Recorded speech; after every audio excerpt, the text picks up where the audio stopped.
Hey everybody, and welcome to This Week in Cleantech, your favorite 15-minute roundup of the biggest stories in climate and clean energy each week. Today is Friday, October 3, 2025. We've got a guest on the horn. Claire Hao from the Houston Chronicle is joining us shortly. If you don't know me by now, I'm Factor This content director Paul Gerke, joined as always by my foil, Cleantech commentator Mike Casey of Tigercomm. Hey Mike. Another day, another dirty deed perpetrated by the U.S. Department of Energy.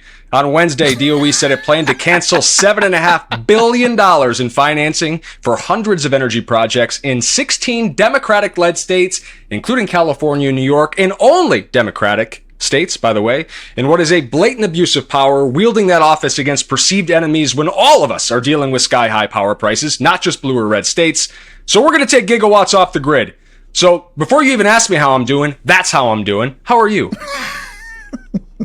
All right, so I wondered last week, why when I have an eloquent monologue like you just had, why has it become a diatribe? I'm going to be bigger one and say that you had an eloquent monologue. Well, it's because I start first. So yours is like a secondary log, so it's weird. If the first guy keeps going, that's kind of normal. Think about the late shows that you watch. But if another guy jumped on stage and just started rambling, you'd be like, what the hell is this guy doing? Anyway, right, I tease. You do a great job in encapsulating the stories that we can't fit into the show because, as you always point out, pre-tape, there's just too much going on to pick five stories every too much. Claire and Alex, they've got to go through, I think that we average 25 potential stories, and they've got to pick every one of five. So yeah, and they rarely have pictures. It's mostly just words. All right, I want to give three listener shout-outs this week. First, Nate McMurray, Chief Commercial Officer at PowerFlex. We have Emily Waltz at IEEE Spectrum.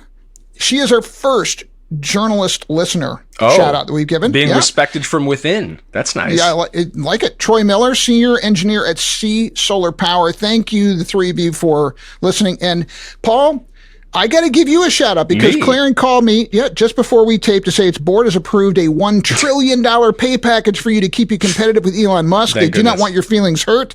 They do want you to begin consuming copious amounts of ketamine and father children out of wedlock and jump around a political rally. I'm sure my wife will be delighted to hear all of this. That sounds right up her alley. It's $1 trillion. Don't take the win, Mrs. Gerke. That's what I'm saying. What about the house in the Hamptons? We want to give a shout out to you listeners who give us a shout out. We get a lot from you guys, and we're happy we can share these shows with you. So if you want to be a part of it or suggest a story for us to cover, just reach out to us. You can find me at paul.gerke@clarionevents.com. We do have 5 stories to talk about this week. Mike, what is story number 1?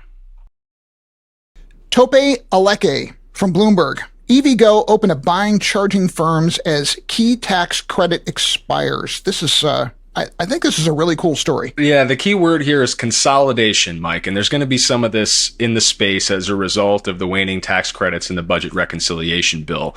You may know EVgo. It's one of America's largest charging companies. They say they're open to buying their rivals as we lose out on that federal EV tax credit, which is really putting a strain on the industry. Their CEO says they're only willing to pursue mergers and acquisitions if they deliver, quote, compelling returns for shareholders, which I assume means to say they're not interested in the slower, older chargers. They want the good stuff. A Bloomberg analyst says EVgo competes with other fast charging providers, but has outperformed some rivals by focusing on its core business of supplying electricity directly to EVs. Mike, what were your takeaways? While rivals have struggled this year, EVgo stock increased 12% in the same period. Competitor ChargePoint shares fell 50%, roughly, prompting a July reverse split to avoid the New York Stock Exchange delisting the company. Yikes. That's what happens to most of my portfolio. It just gets delisted and fades into the ether. I'm like, wait, I own 1 share of Plug now? I used to own 200. And another competitor, Blink, may do the same to avoid a risk of trading below $1 for a long period of time. Well, Paul, how about story number 2? Second story this week is from Ernest Scheider from Reuters, titled, U.S. Government Takes 5% Stakes in Lithium Americas in Joint Venture with GM. Is America communist now? Because that's a very communist thing, is it not? Yeah, this is kind of interesting. So at a time when this administration is getting up in front of the UN and saying we're all a bunch of frauds, and doing everything it can to savage the EV sector, DOE has acquired a 5% stake in both Vancouver-based Lithium Americas and its Thacker Pass joint venture with GM, which is set to become the Western Hemisphere's largest lithium source.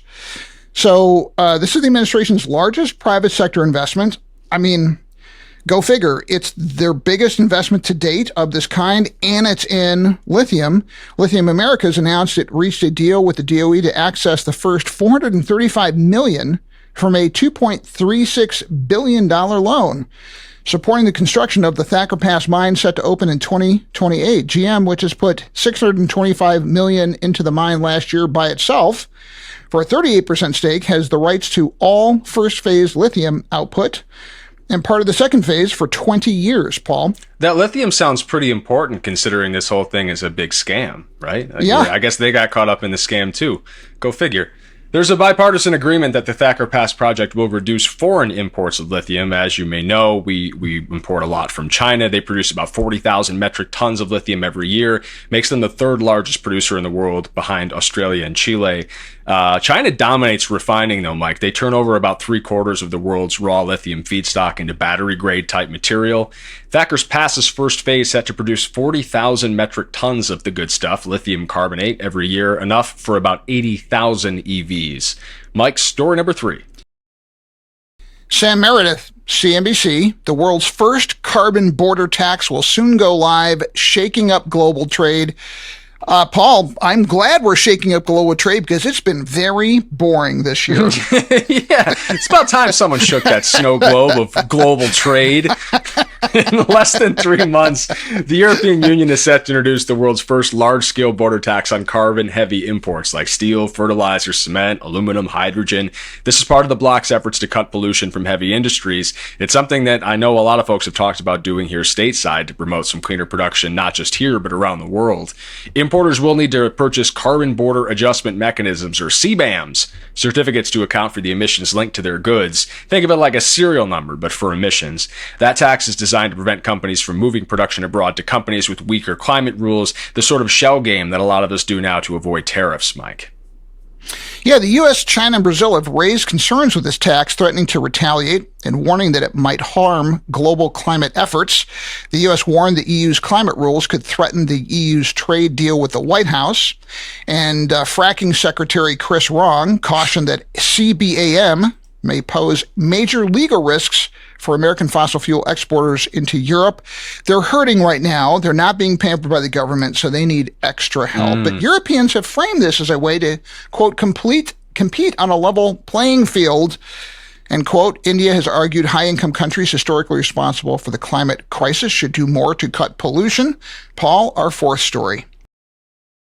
Story number 4, Kelsey Tamburino, Josh Siegel, and James Bacalus at Politico, titled White House Threat of New Green Cuts Has Democrats Seeing Red. What's in this one, Mike?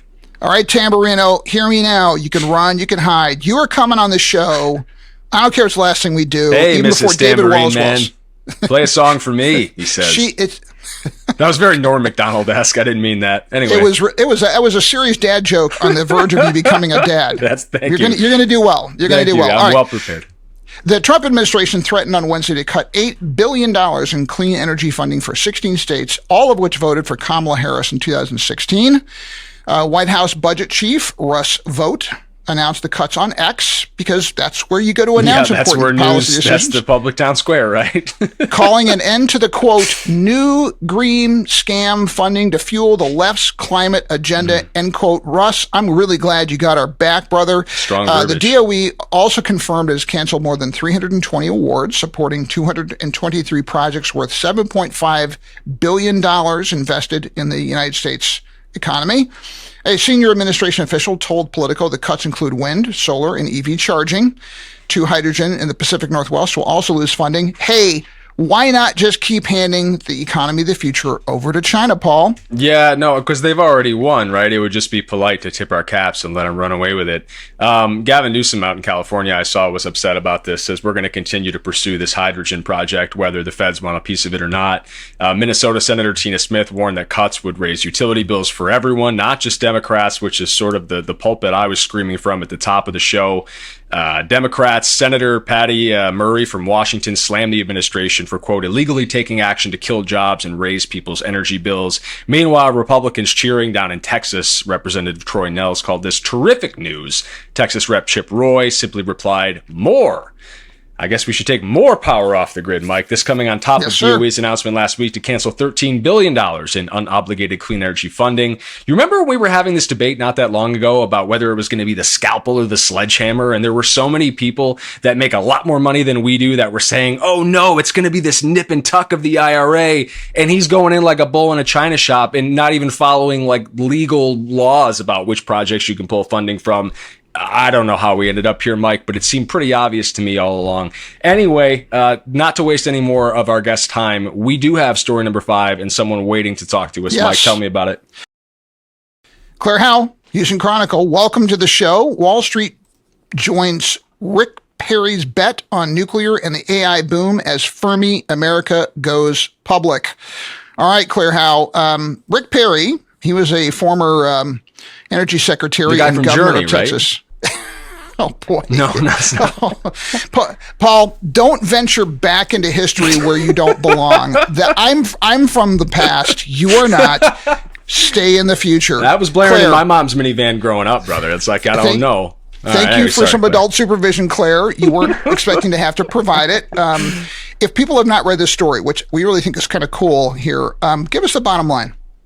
Yeah, essentially, former Governor of Texas, Rick Perry, has a new company that he co-founded called Fermi America. It's made a bunch of very, very headline-splashing news since it was announced in June. They say that they're going to build the world's largest data center campus, that they're going to build the country's largest nuclear campus.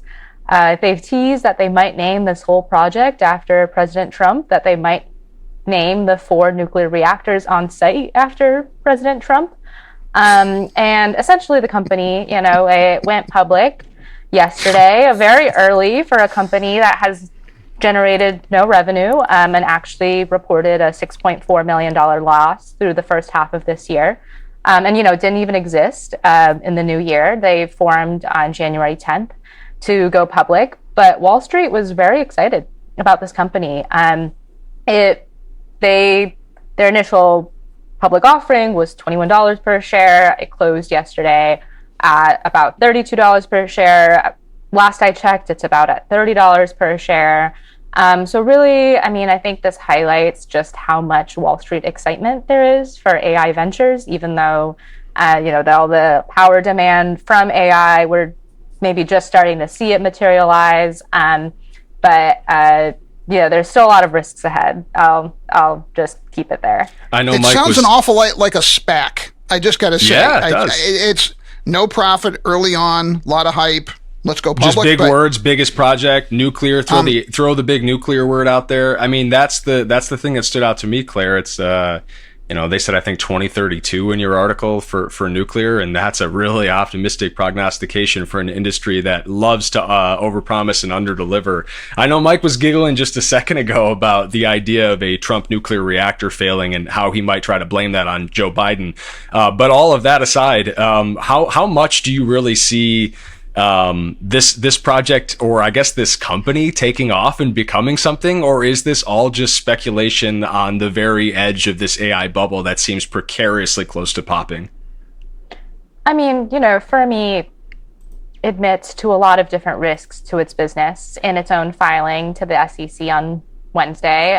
It says that it's generated no revenue, doesn't expect to, until at least 2026, when it brings online the first gigawatt of power, which will be from natural gas and solar. And that's when it will finally begin to actually deliver power to customers. It talks about how they don't have any binding contracts yet with any tenants.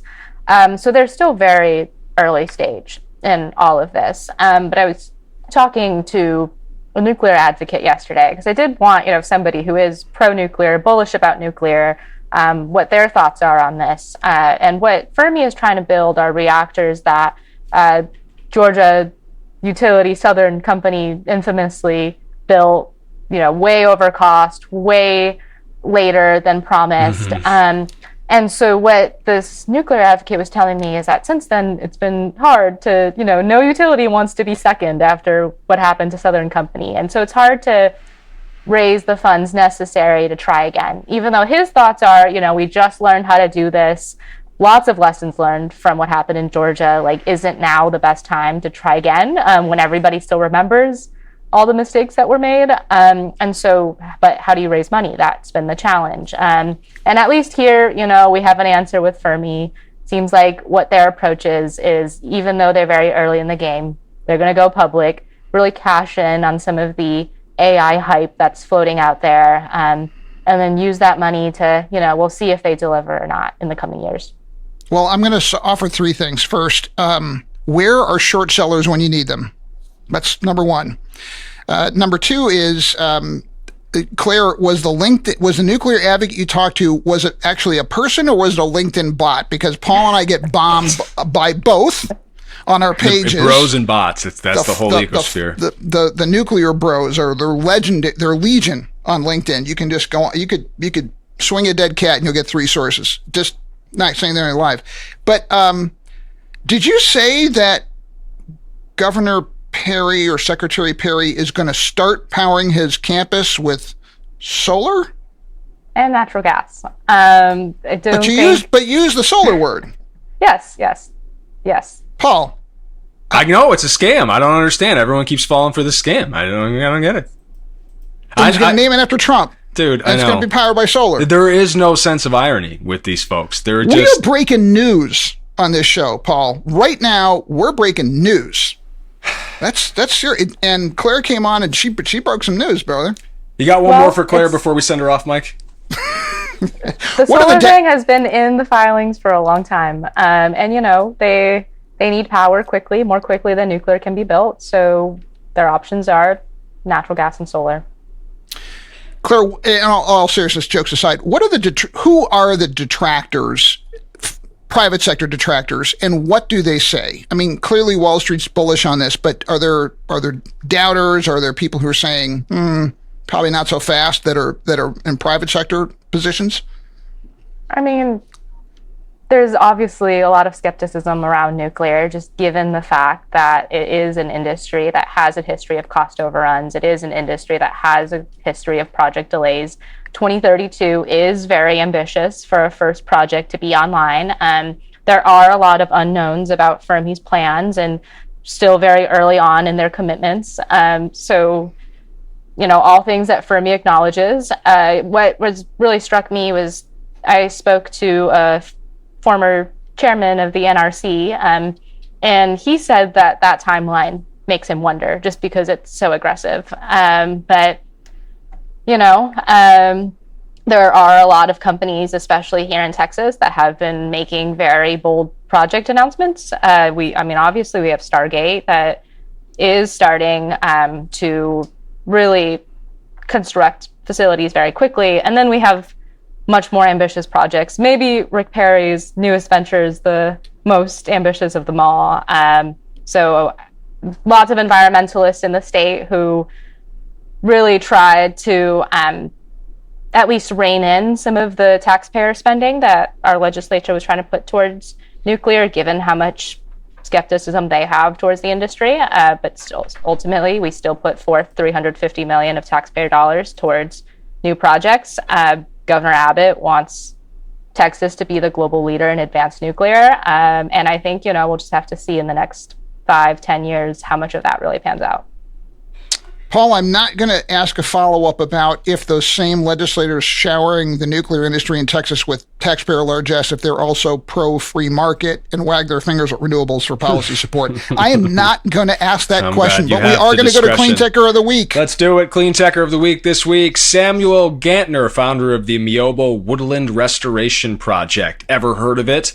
This new initiative in Zambia aims to employ 50,000 farmers. They're protecting forests out there from being cleared for charcoal, and they're planting tens of thousands of trees, removing about 2 million metric tons of carbon dioxide each year leading up to 2030. Congratulations, Samuel Gantner, our Cleantecher of the Week this week. I want to thank our wonderful producer this week. It's not Brian Mendez. No thanks for Brian Mendez. Get lost. It's Claire Quirin. Yeah. Who's playing Brian Mendez not on TV. And we want to thank Alex Pearson for helping gather these stories. And the other Claire. It's all Claire's all the time on the show. Claire Hao, thank you for putting up with us on This Week in Clean Tech. If you like the show, please subscribe, leave some feedback, share some story suggestions. You can read all the articles we talked about this week on the post on Factor This. You can click on the links in the episode description as well.